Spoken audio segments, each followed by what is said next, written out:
You open your eyes for the first time, and the room is quiet. Too quiet. There is no warmth, no cooing, no soft voices calling you beautiful or a miracle. Just sterile silence and the tense air of adults who aren't celebrating your birth. They're assessing it, watching, waiting, because in the Sohma family, a newborn is not just a child, you're a vessel, and now that you are here, they need to know which animal lives inside you. When they reach for you, the transformation happens, a burst of light, a puff of smoke, and suddenly your body is no longer your own. You've become something else, something not human. The curse has begun. You don't know what it means yet. You're just a baby, but the people around you do. They flinch, they whisper, some of them walk out of the room. You are no longer just a child, you are cursed, one of 13, and that curse, that legacy, will own every piece of your life before you ever get a chance to define it. By the time you're 3, you will learn to avoid touch, not because you want to, but because you've seen what happens when you don't. You hug someone of the opposite sex and your body betrays you. You change without meaning to, without control, and every time it happens, someone scolds you, someone apologizes for you, or worse, someone gets punished. Even at this age, you understand the equation. Your existence brings shame. Your very nature is an inconvenience. And while other children play tag, go to daycare, and learn to love the world, you are taught to fear it. In the Sohma household, love is a liability, hugs are landmines, and safety, it means silence, seclusion, and the constant pressure to behave like your curse doesn't exist, even though it controls everything. When you're 5, you meet Akito, or rather, you are summoned to them, the head of the family, a child like you, yet somehow older, heavier, more dangerous than anyone else you've met. Akito looks at you like you are theirs, like your soul has already been signed away, and in a way, it has. Every child is bound to Akito by something invisible, but inescapable, a spiritual chain that ties your loyalty, your identity, your sense of self to this one person.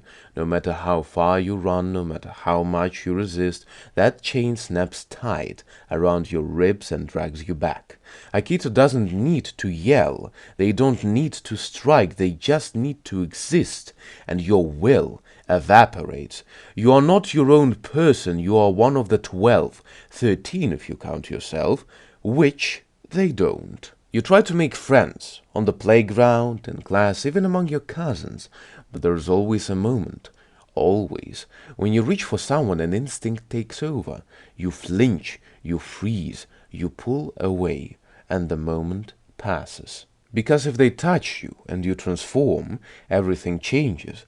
The secrets spill out, the shame becomes visible, and in Sohma family, visible shame is punished. So you stop trying. You watch other kids talk about their parents with pride. You talk about yours like you're trying to explain a scar.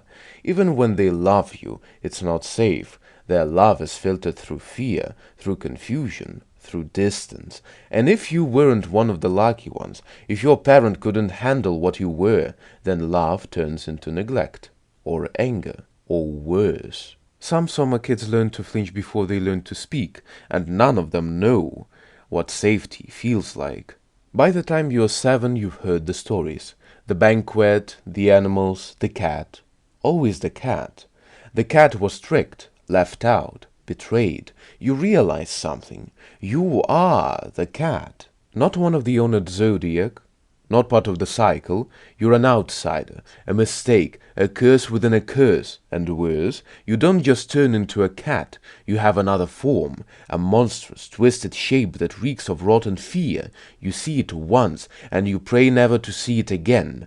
But the people around you do, and they never forget. You are not just cursed, you are disposable. At 10 years old, you're exhausted in a way no child should be.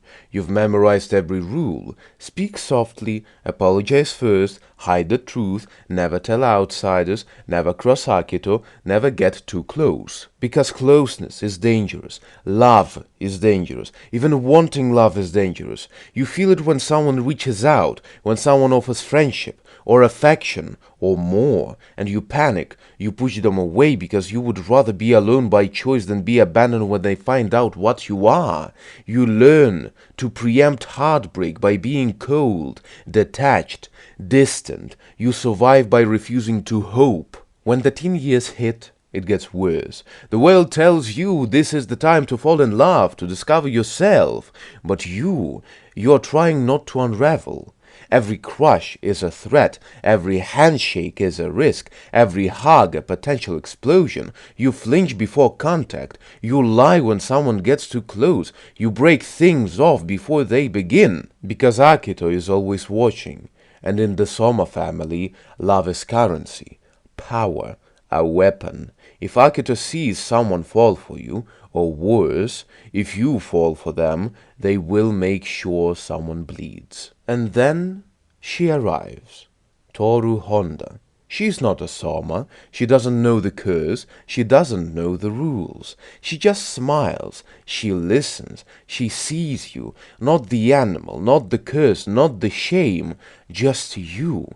You try to push her away. Everyone does. But she stays, and with her, something starts to shift. Toru holds space for you in a way no one ever has. She gives you kindness without condition. She doesn't ask you to be anything but honest. And for the first time you start to believe maybe love isn't always a cage.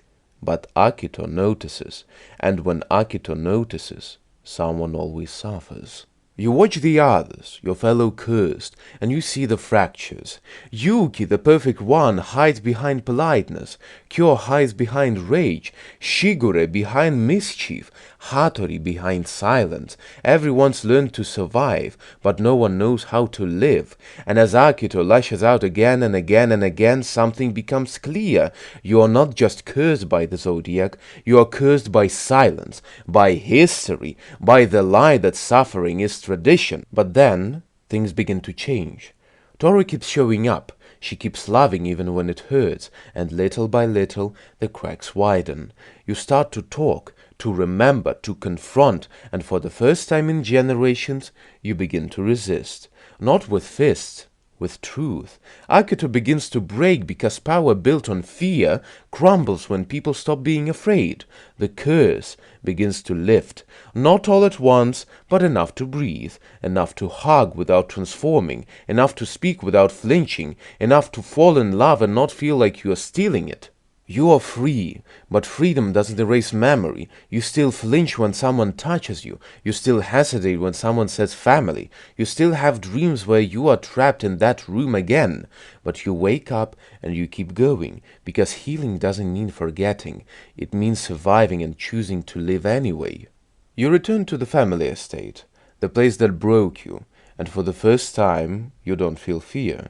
You feel power, not the kind Akito once held, but the kind you gave yourself, the power to walk through that house, through those rooms, through those memories, and leave, not in retreat, but in peace, because you are no longer theirs. You begin to dream, not quietly, not with caution, but loudly, freely. You imagine a home built on laughter instead of rules, a family that holds, not controls, children who never have to flinch, hugs that don't need permission, love that doesn't come with a leash. You dream of a life where you aren't surviving curse, you're creating joy, and the beautiful thing, that dream doesn't feel impossible anymore. It feels inevitable. One day you sit on a park bench. No fanfare, no drama, just a warm breeze and someone you love resting their head on your shoulder. You brace for the flinch, for the shift, for the smoke, but it doesn't come. All you feel is peace, and you finally understand what freedom really means. So, why does it suck to be born in the Sohma family? Because from the moment you open your eyes, you're not a person, you're a role, a risk, a liability wrapped in tradition. You are told to be grateful for your cage, but here's what they didn't expect: that you would remember, that you would resist, that you would laugh anyway. You were born cursed, but you didn't die that way. You chose to heal, to build, to forgive, not because they deserved it, but because you did. So now, when someone asks who you are, you don't say the cat, you don't say a Sohma, you don't say a mistake. You say, I'm the soul they tried to shatter. I'm the love they thought they could bury. I'm the ending they never saw coming. And for the first time, that's not just enough. It's everything.